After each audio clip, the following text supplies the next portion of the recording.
Hey, it's Dr. John Terry, and welcome to another installment of Tune Into Sales. We love to bring this podcast to you to have an opportunity to talk with industry leaders who are making a difference throughout the United States and literally around the world. And I'm really, really excited today to have an individual I recently met and was introduced to that has an incredible story that we want to dig into.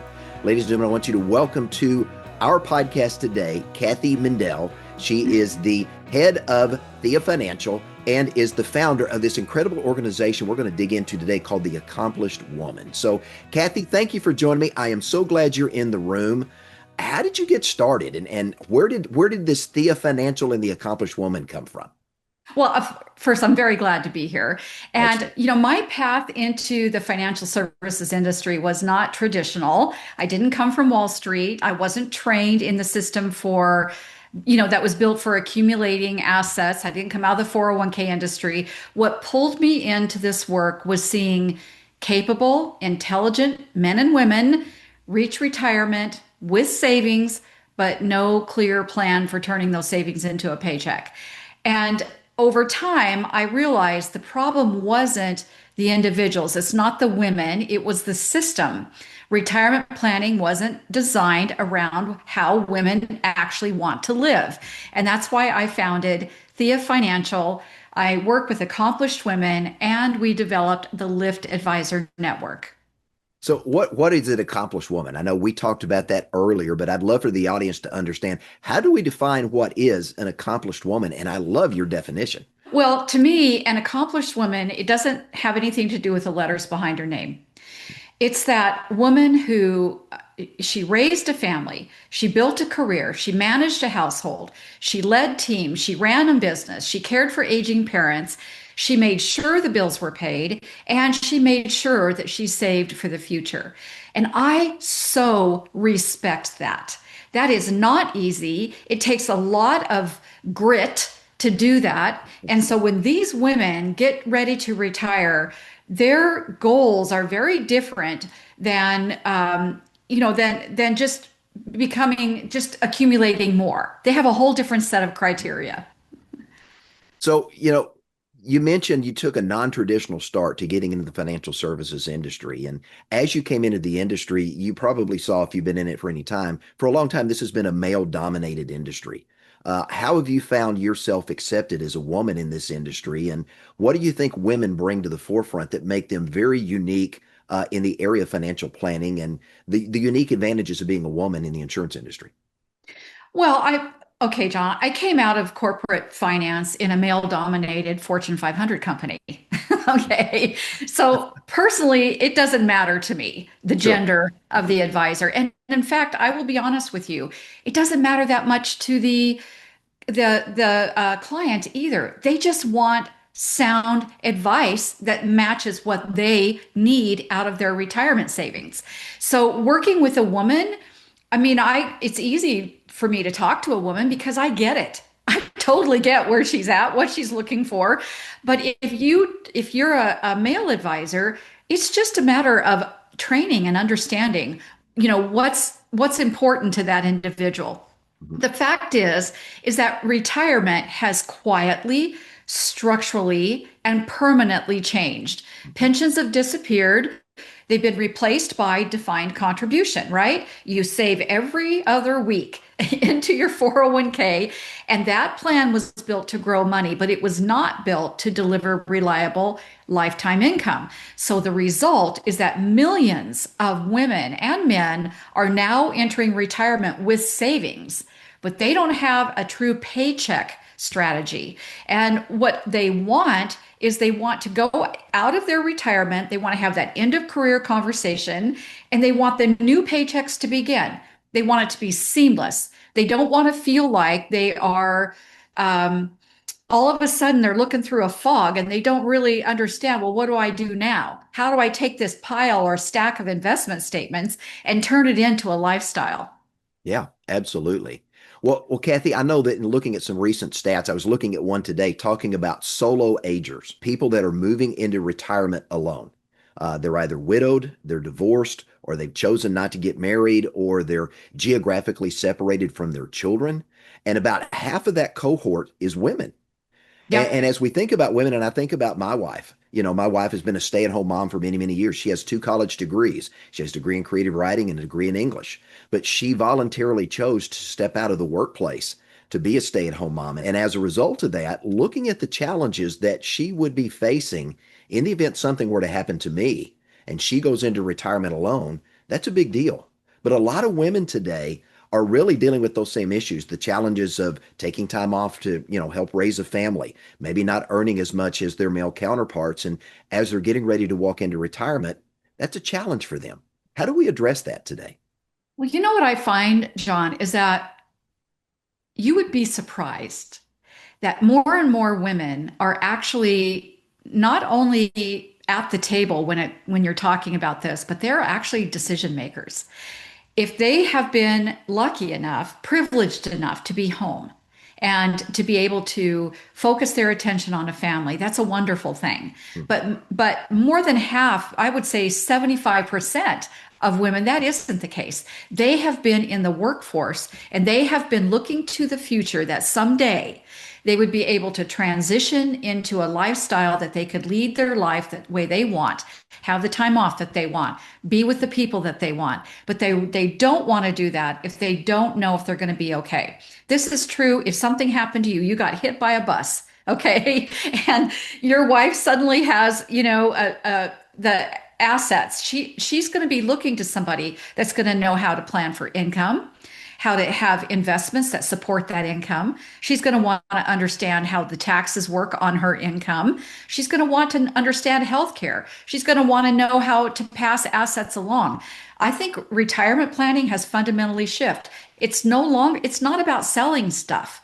Okay. This is about creating a plan that somebody can sink their teeth into, understand, and move forward with confidence in their retirement. The last thing they want to do is to feel vulnerable at this stage of life. In other words, I've had women say to me, well, my advisor said, we're just going to switch your accounts to more conservative. And then we'll take a withdrawal every month and you can go ahead and start your Social Security. That was the end of the plan. Okay. There was no Roth conversion conversation. There was no tax conversation. There was no health care or Medicare or any of that. It was all disjointed. Go and talk to the Medicare person. Go and talk to your CPA. Go down to the Social Security office and get information.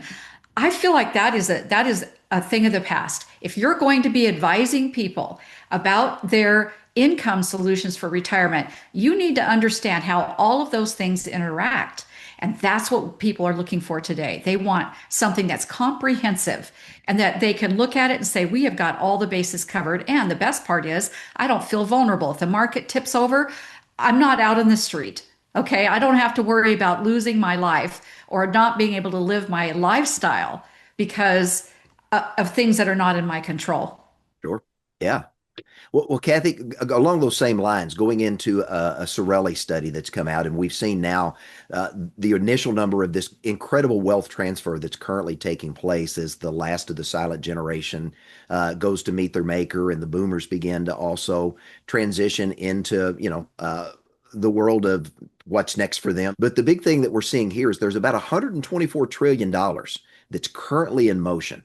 And all the studies seem to say that more than half of that wealth is going to be transferred to females. And as a result of that, we're seeing this incredible opportunity for women, maybe who haven't been decision makers or they've been co-decision makers. Now they're in that primary role by themselves. How does this great wealth transfer shape how women are planning for retirement, how they're thinking about retirement, and maybe causing them to recognize some needs they didn't realize they had in terms of extra planning? Well, that's a good question because it is the great wealth transfer. It's just the nature of what happens when one generation ages, right? But you've also got a wealth transfer happening in another way. You have women who are selling businesses and who are selling real estate that they own. They're inheriting from their parents. If a spouse passes away, whatever the spouse has typically goes to the surviving spouse, right? So there's money in motion all the time. The opportunity is enormous, but so is the responsibility of the advisor. suddenly that person is expected to be able to manage all this, manage risk and taxes and longevity. And if they don't have a roadmap, if they don't have a process that they understand, if they're not working with somebody that can say, first, let's make sure that you can live the way you want to live. Let's talk about what your monthly income needs to be for you to be completely comfortable going forward in your life. Let's solve for that.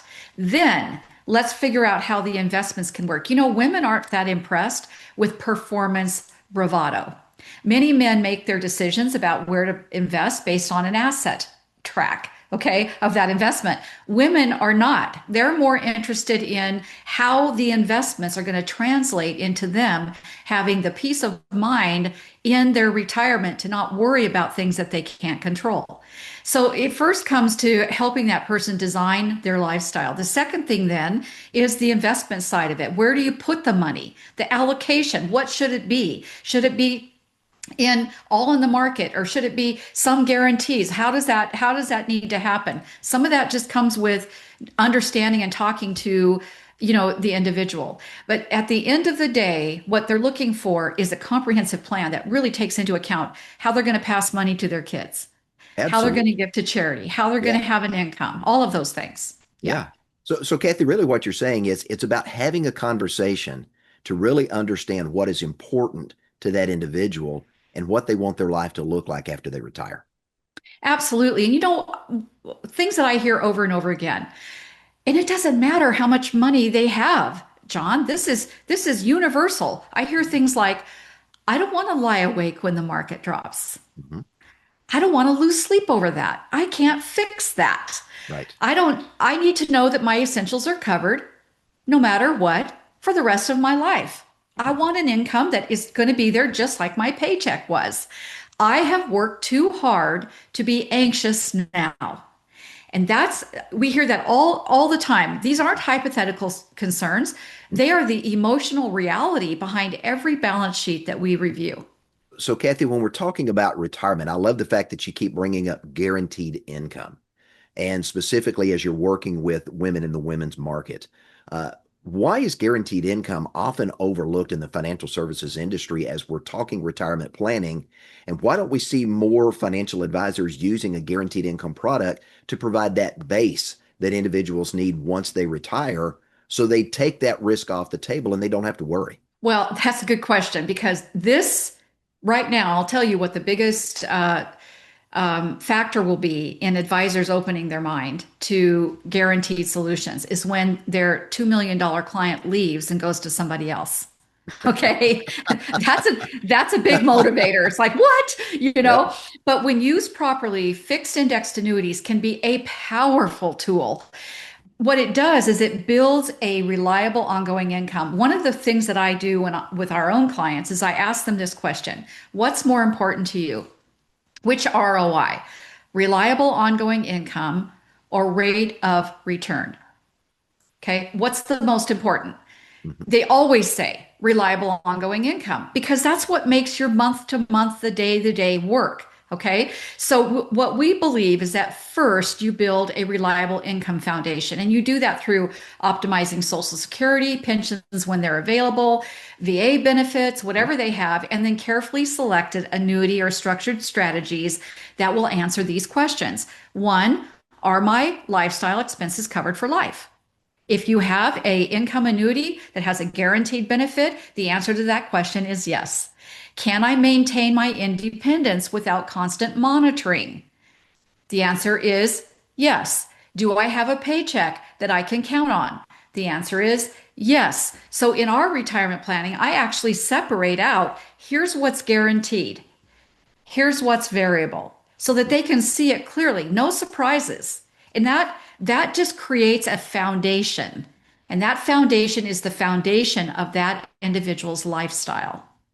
So as you're doing income planning, you're looking at the assets that they've accumulated. You're looking at Social Security. You're looking at, in the event they may have a pension or some other asset that's out there. You're looking at all those in combination. So it's not just like you said earlier. It's not just, well, we're going to go conservative and go see your Social Security guy and get your Social Security check and you're done.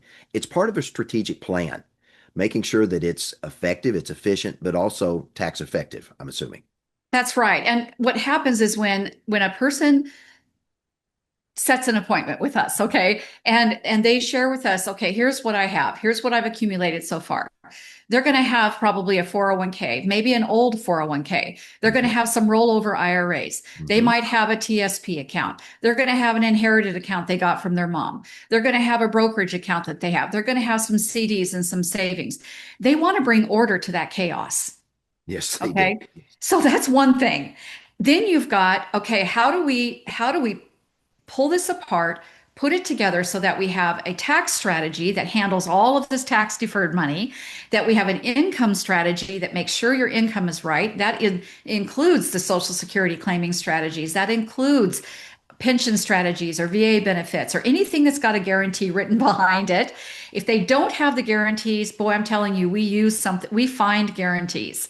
We find annuities that will guarantee no market loss, no fluctuation that way, or a guaranteed lifetime paycheck. You've got to have a place to go that when the markets are not cooperating, you are not drawing an income from a portfolio that's gone down. That's the fastest way to ruin a retirement, to put your future at risk, and to create angst inside of that person as they're watching this happen.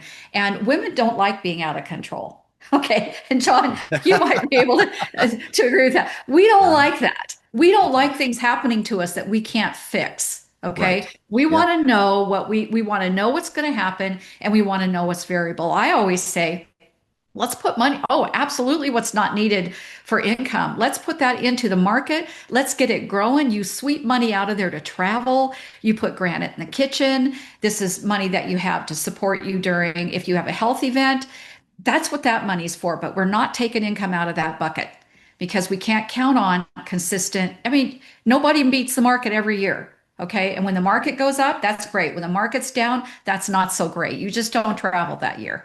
Okay.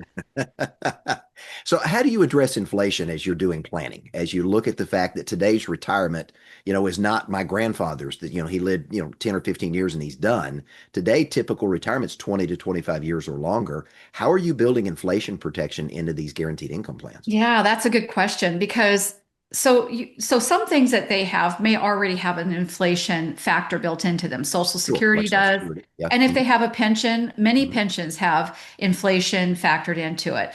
But you can if you're using a guaranteed lifetime product that has a income benefit, I like to select the highest payout first instead of waiting, taking the inflation. That's just my own personal preference because we never put all the money there. We have another bucket of money. It is important that that money is growing. It's important that it's available for longevity, for increased Mhm. income needs. But you also have to remember, for many people early in retirement, they're spending a lot. Yes, they They're are. doing the big travel. Yeah. Okay. Later in retirement, they're downsizing their homes. They might have some health events that they're dealing with. That's why understanding healthcare, Medicare, and supplements and all of that, you don't have to sell it. You just got to know it. You got to know that your client's not going to have a big surprise of, losing a large portion of their savings because they didn't have a good plan. That's where life insurance comes in. That's where a trust comes in and estate planning. All of those things are part of the whole picture. Inflation, absolutely. You have another pool of money. If the money isn't going as far as it used to, we turn on another source. Okay? Because we've got another source. Right. I like it. So how do you also deal with declining health issues? Because as we get older, oftentimes like my parents now, we just recently had to put my parents in assisted living. Dad's about to turn 90, mom's 87. They lived a great life and talking about spending money when they were younger, as soon as mom and dad both retired, they said, "Well, what are we going to do?" I said, "Well, go enjoy life." Well, for the next 3 or 4 years, I'm getting pictures of, mom and dad at, Panama Beach, which they'd never been to, and places they'd always talked about going. And every time dad would send me a picture, a little text message below it, it says, "I'm spending your inheritance. I hope that's Yeah. okay." And that became the standing joke around the house is Yeah. that dad go spend all the money. It's all right. But now they're at a point in their lives that they're dealing with dementia and they're dealing with the inability to deal with ADLs. As we get older, that happens. How are you building that into the plans that you're doing so that doesn't become a problem, or if it does, there's a solution in place? Yeah, there is. So, this is one that becomes this is a conversation that has to be had. And a lot of times when you're working with somebody who's freshly leaving a career, it's on their mind, but not really. It's way off in the future, right? Unless they have a parent who is dealing with this, and then they understand how devastating this can be financially. So, as an advisor, that is one thing that I keep my eye on. I look at the whole picture. So, if your client has a strong Social Security, by the way, that continues to pay when they're in assisted living, if they have a pension, they'll still get it. If they have a lifetime income annuity, they'll still get it. Mhm. But what about the other costs? What if that doesn't cover everything? That is why it is so important to have other sources. As an example, do they have long-term care? Something they can turn on? Do they have a life insurance with the long-term care rider where they can pull some of that death benefit forward? Do they have an asset-based long-term care plan? Do they have a home that they've paid for? $800,000 they can sell it for. That's a big chunk of money to help pay for their care as they age and go through that process of life. So as an advisor, you've got to keep your eye on that ball. You can't just be selling stuff, right? And then Right. walking away because Yeah. they're counting on you and you want to be aware of it and you're going to fix it when you can. Unfortunately, some people don't have the resources and other decisions will have to be made when those times come. But if you're working with accomplished women, first of all, they care about this. Okay, they do care about this. They know it. They've seen it, they've experienced it, and they do want you to have some solutions for them. Absolutely. Yeah.